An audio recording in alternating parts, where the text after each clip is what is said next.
The Boy Who Loved His Stepmother. A tragic African story. From the very day Chinedu was born in a small Igbo village, sorrow followed his first cry into the world. His mother died just 3 days after childbirth, leaving him alone in a world that had barely welcomed him. His father, Mr. Okafor, was a quiet man, broken by grief and forced to raise a newborn boy with hands that trembled from pain. For 2 years, Chinedu grew without knowing a mother's warmth. He was passed from aunt to aunt, sleeping in different homes, always crying at night, always searching for a touch he could not understand. Then one day, his father brought home a woman named Amara. Amara was young, kind-eyed, and gentle in her speech. She was not Chinedu's biological mother. She became his stepmother. But from the first day she carried him on her back, sang him to sleep, and wiped his tears. Chinedu's world changed. Amara did what blood could not do. She loved him as if he came from her own womb. As Chinedu grew, Amara became his whole world. She woke him for school. She defended him when neighbors accused him wrongly. She sold her jewelry to pay his school fees when his father lost his job.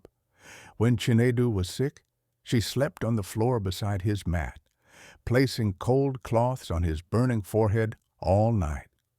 To Chinedu, Amara was not just a stepmother, she was his life. But love, when mixed with fear of loss, can slowly turn into something dangerous. When Chinedu turned 13, he began to change. His body grew taller, his voice deeper, but inside his heart a strange confusion began to rise. He did not understand it. All he knew was that whenever Amara smiled at another man in the village, his chest would burn. When she laughed with his father, he felt a pain he could not explain. He started becoming quiet, angry, protective. He would stand at the doorway whenever Amara went to fetch water. He would argue with boys who spoke to her respectfully. He did not want anyone close to her, not even his own father. Amara noticed the change. "Chinedu," she said softly one evening, "you are growing into a man. You must learn to let people into your life."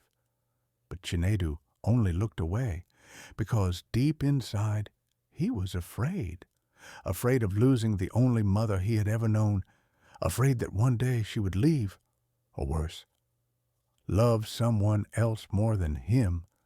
The fear turned into emotional confusion. His heart did not understand the difference between a son's love and a man's attachment. His mind twisted protection into possession. One night, during a heated argument, Chinedu shouted words that shocked the entire house. "Why do you care more about other people than me? I am the one who loves you the most." Silence filled the room. His father stared in disbelief. Amara's eyes filled with tears. She did not shout. She did not slap him. She only said quietly, "My son, what you feel is not love. It is fear. You are afraid to be alone again." Those words broke something inside Chinedu. He ran from the house that night. For 3 days no one knew where he went. When they finally found him at an abandoned building near the old market, he was weak, hungry, and crying like a small child again.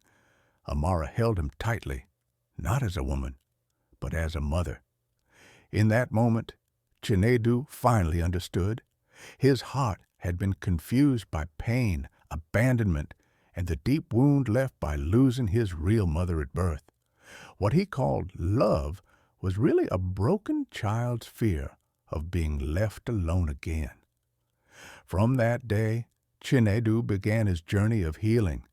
His father took him to speak with elders and a counselor in the church.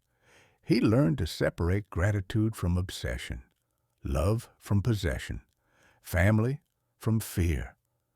Years later, Chinedu grew into a responsible young man. On the day he left for university, He knelt before Amara and held her hands. "You are my mother," he said, his voice steady. "Not by blood, but by sacrifice. I will honor you for the rest of my life." Amara cried, not from pain, but from pride, because a broken boy had become a healed man, and a tragic confusion had turned into a story of realization, redemption, and true family love.